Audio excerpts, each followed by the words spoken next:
The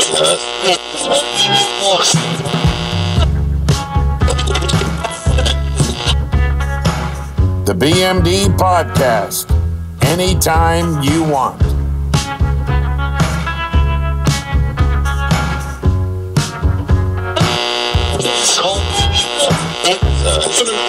One. Hey, everybody. Welcome back to the channel. I'm the BMD, your host on our segment Major League Broadcasting, MLB on the YouTube channel. We are live as usual.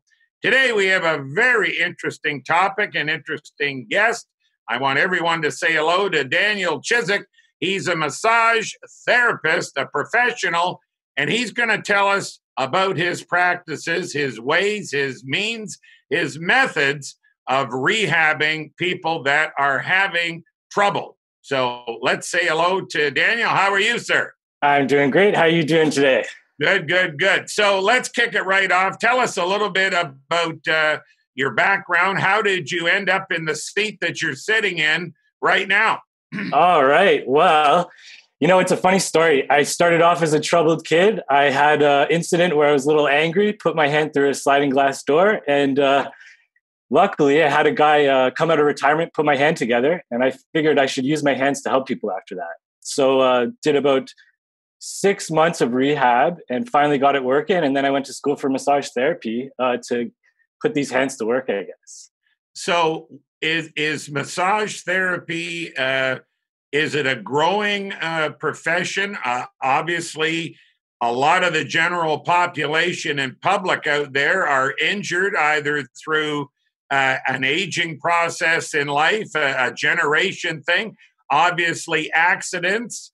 And what other kinds of people are you helping? Well, it really comes in all shapes and sizes. Generally, most people have issues. We come in a day and age where we do a lot of sitting. And if we're not sitting too much, we're usually using stuff too much. So injuries tend to pop up. So anywhere from young kids to older adults later in life. Obviously, later in life, you get more issues popping up. But anything really can be treated through massage therapy. We essentially help the body heal itself.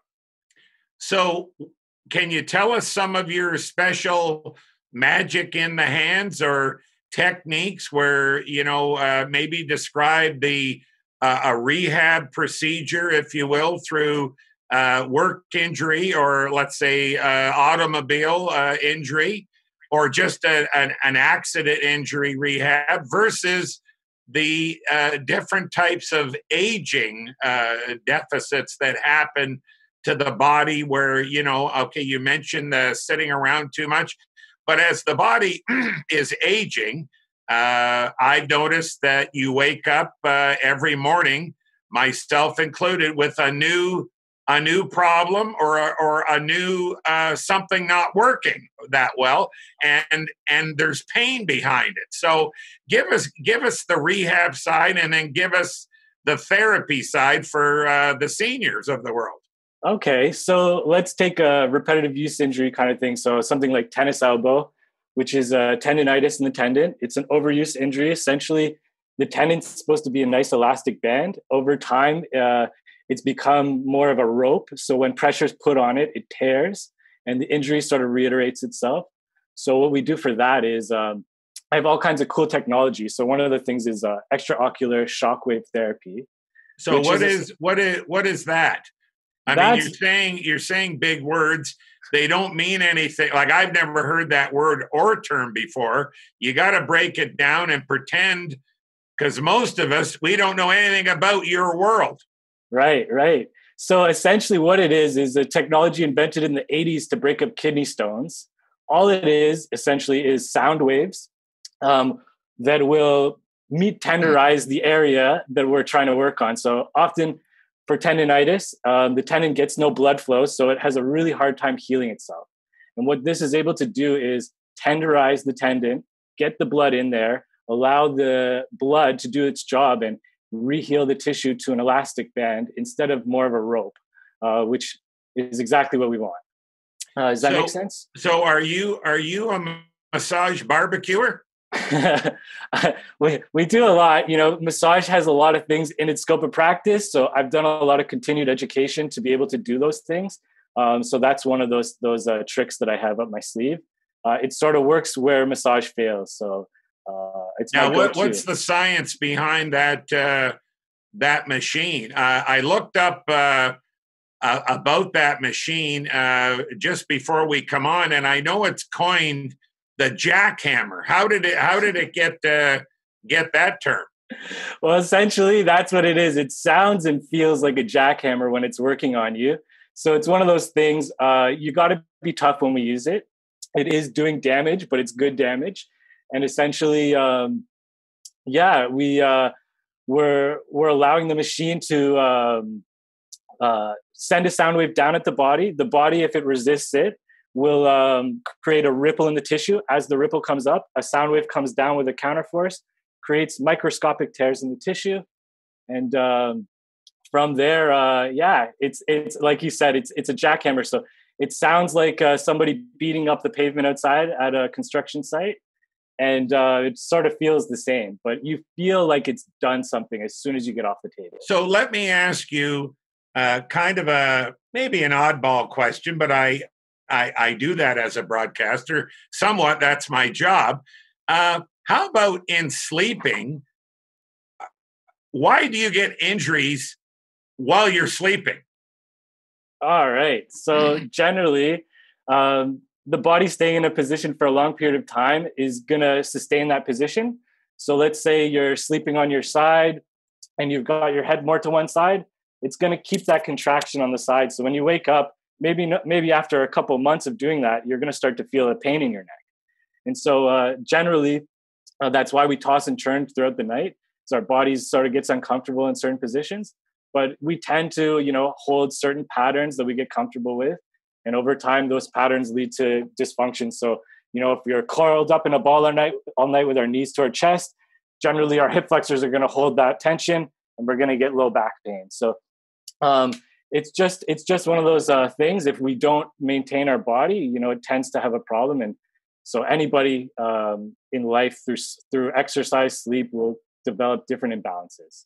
I know your world isn't a common everyday problem, but data must show that there's more common injuries than there are not. What are the most common injuries? It's two-sided, the question. Generally, what are the most common injuries? I want to say male and female. And then what are the different methods of treatment for those common injuries? We don't have time to get into every injury, but you must deal with a lot of common things.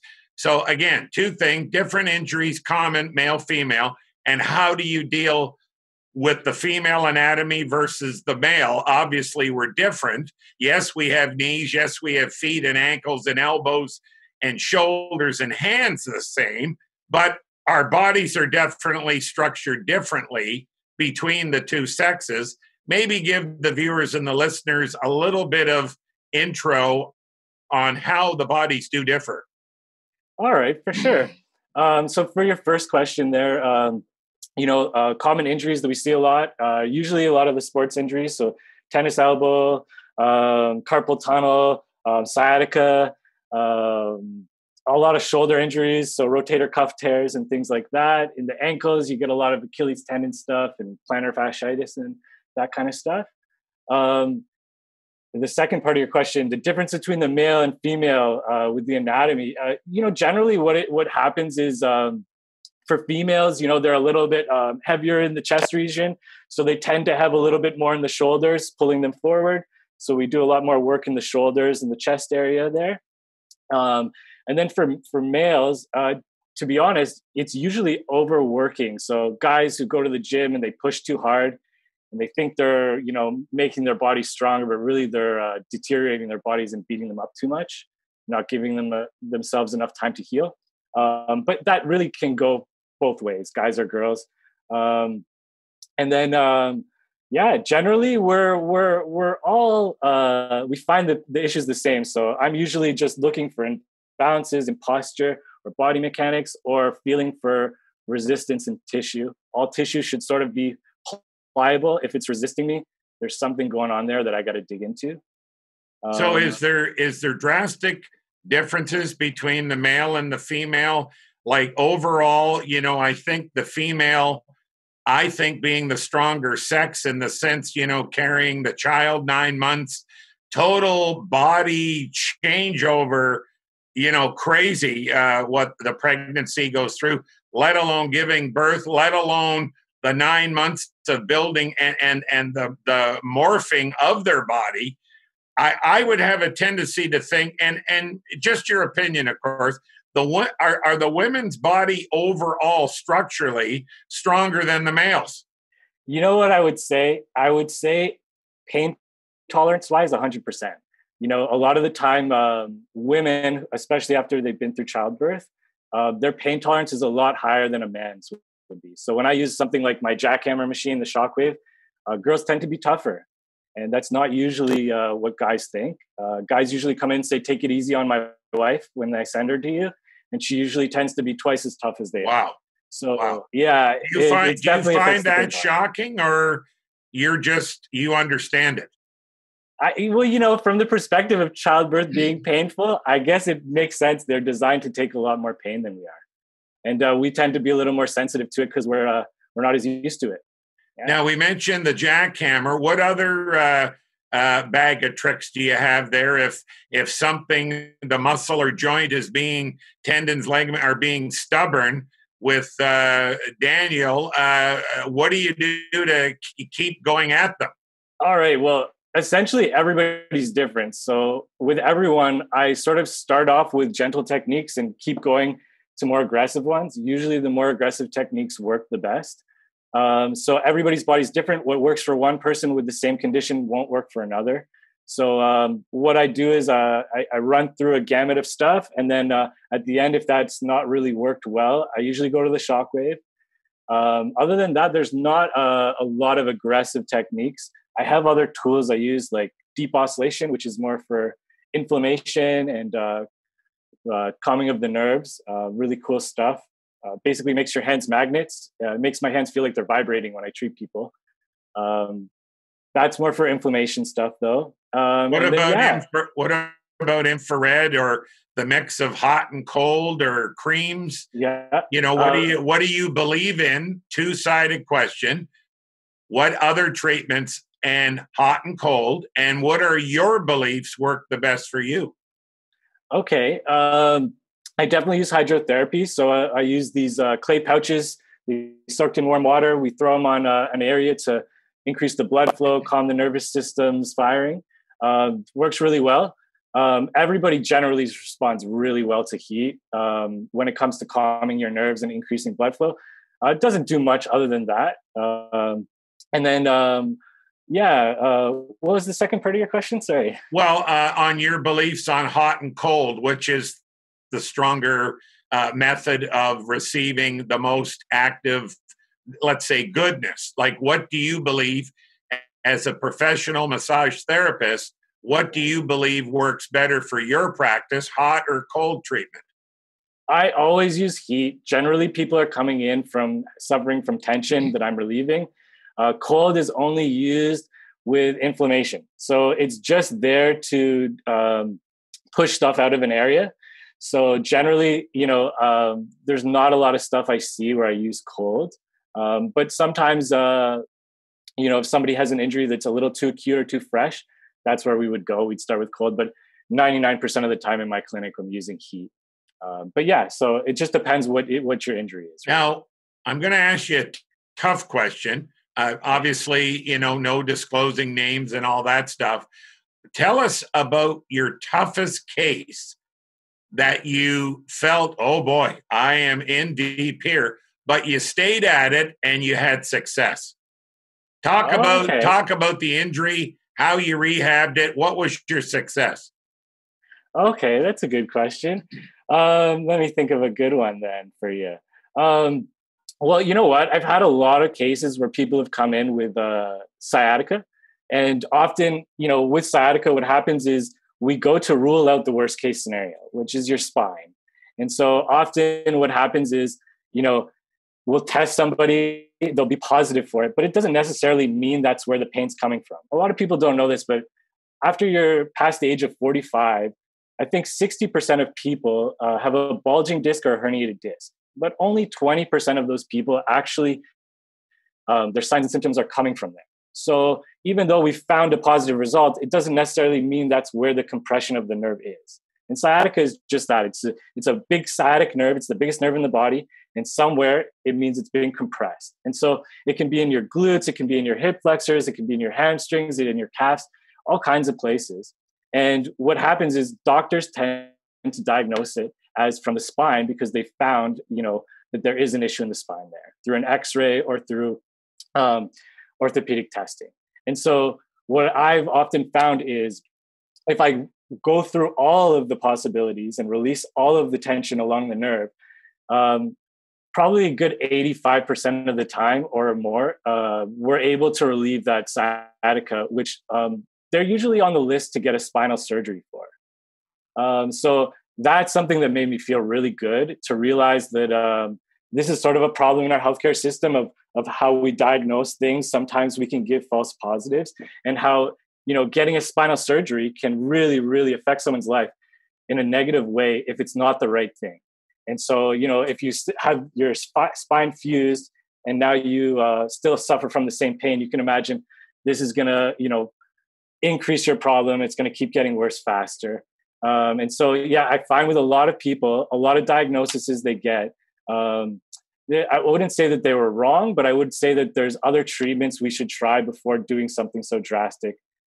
Often carpal tunnel surgeries in the wrist, same thing. I've never found somebody who needed a surgery for it. And there's a lot of people who will go get surgeries for carpal tunnel, and all they need to do is release the tension on the nerve.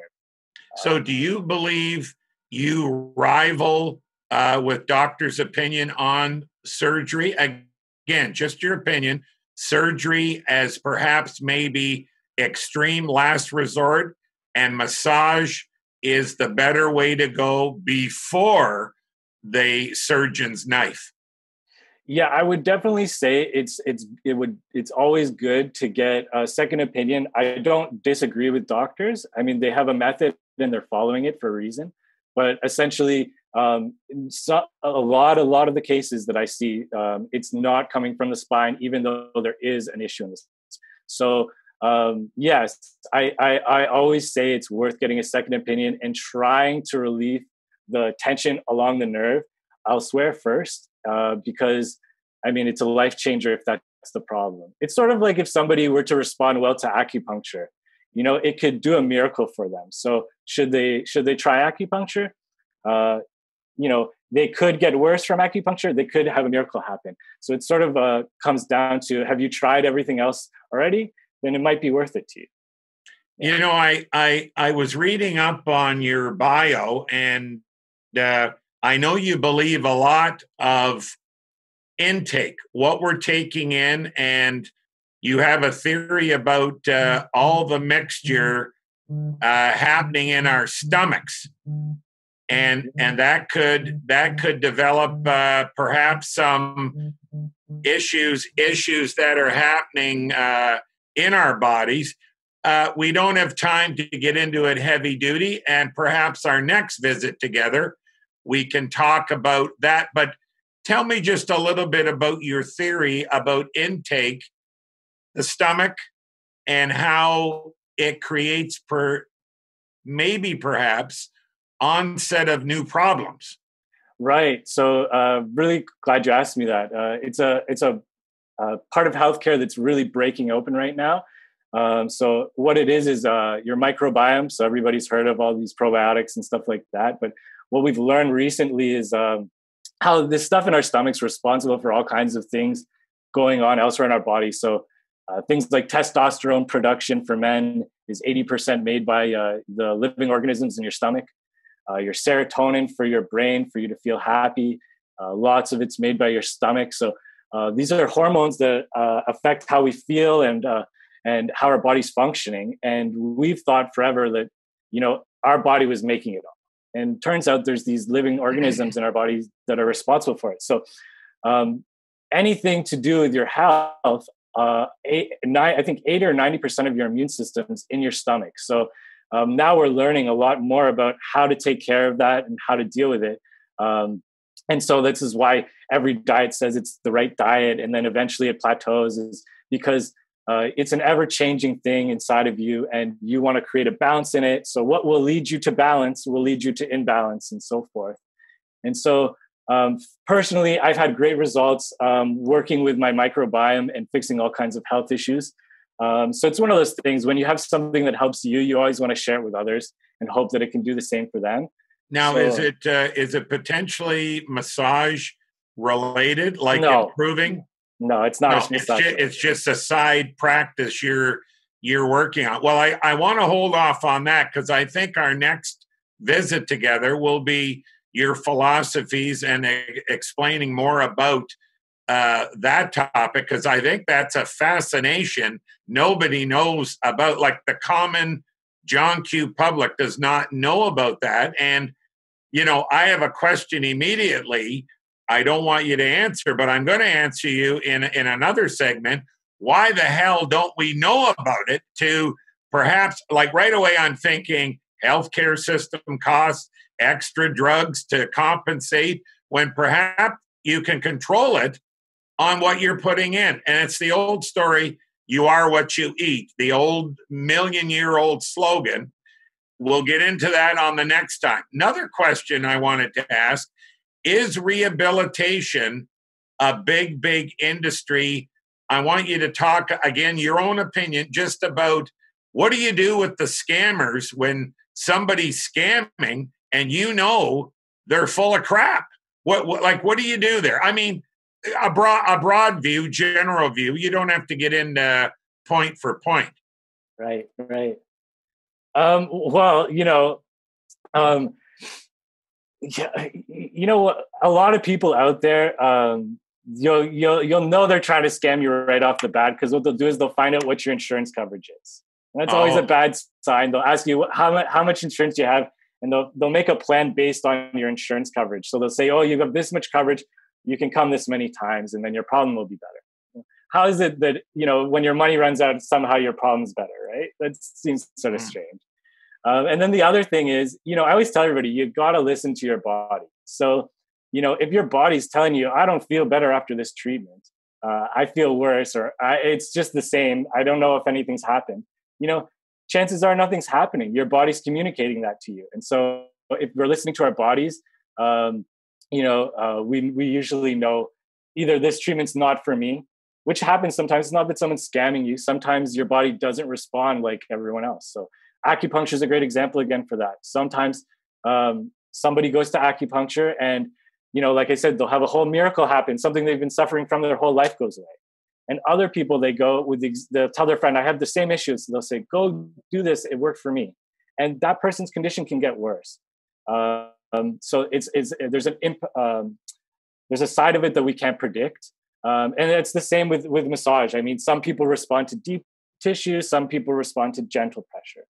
So I'm always listening to people's bodies, and that's what therapists are supposed to do. But often therapists just follow the status quo, which is the textbook says, do this, this, this, and this, and it's supposed to work. And like I said, if you're not listening to somebody's body, it's chances are you're not going to be helping them.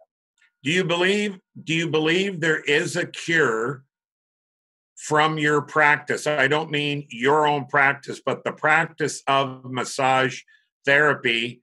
I want your comment. Again, your own opinion. These don't have to be clinical answers.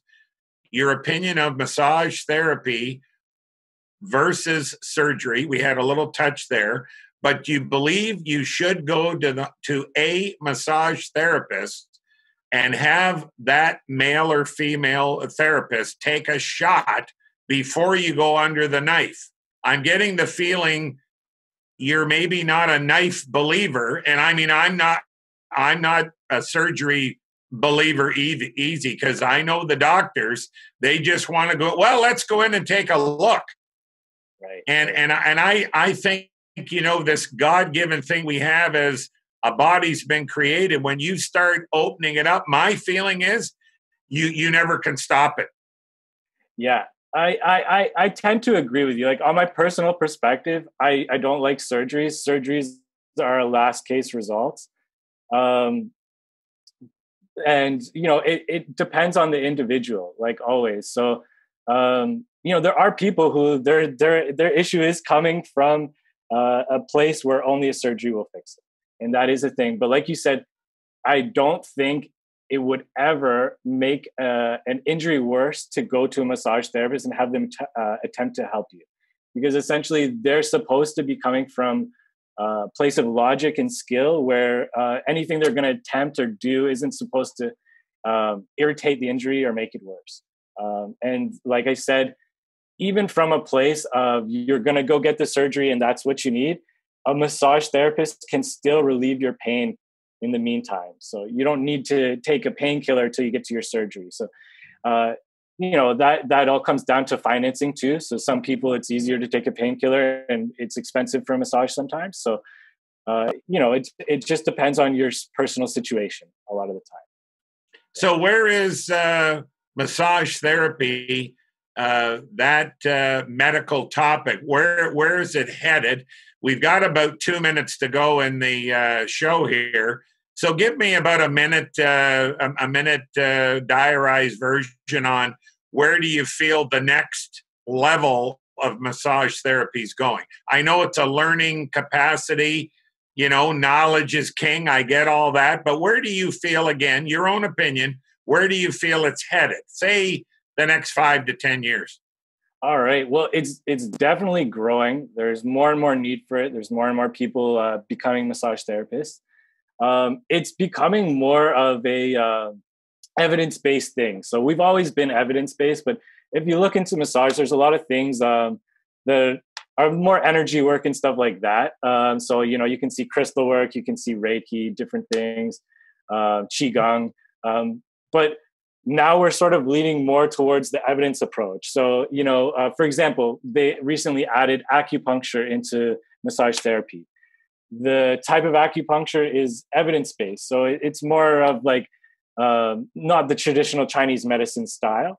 And so I think that's where we're leaning towards. We're leaning towards more and more evidence-based. We're leaning towards more and more of a structuredized approach. And they're taking away less of the restrictions on massage therapists. So we don't have to focus as much on our continued education. We more have to focus on, our practice and making sure we're at what we're doing, we're really good at it. So there's a lot more self-evaluation going on. So I think what's going on is we're a lot more regulated. We're a lot more controlled in what we're learning. And I think you'll see massage therapists because of that become more skilled. And, that's what I always say. It's like anything. You could take 100 massage therapists and only have one good one. Just like a doctor, just like a chiro or physio. So you want to make sure you search out somebody who is passionate, knows what they're doing, and maybe is, depending on what you've got going on, specifies in your area of need. And yeah, generally, I think it's going to be a growing thing because people are going to. And the population's aging. That's exactly right. Yeah.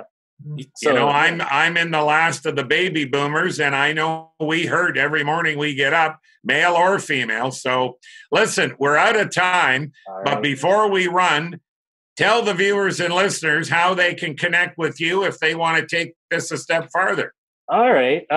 Well, I'm located in North York at York Mills and Don Mills area. My phone number is 647-962-4931. And what about your social media IDs? I'm not on social media. Everybody tells me to get on there. I meant like email. How can they connect email? My email is Daniel, and then CHIZ @outlook.com. And I usually get back to people pretty quickly. And I hope you enjoyed our first show. I think it's going to be many more. I'm dying to reconnect and talk about how we can improve our hormone and level in our stomachs to promote better health. Folks, you're listening to MLB, Major League Broadcasting. I'm the BMD, your host, and my guest today was Daniel Chizik. He's a professional massage therapist. Man, he told us lots of stuff, and he is coming back, I hope, for part 2 on a different topic. We're going to talk about what is brewing in your stomach. Daniel, have a wonderful day. And if you guys are happy, and girls, happy on what you're hearing and you're seeing and you're listening to, tell a friend. That's our motto. Until then, we'll see you next time.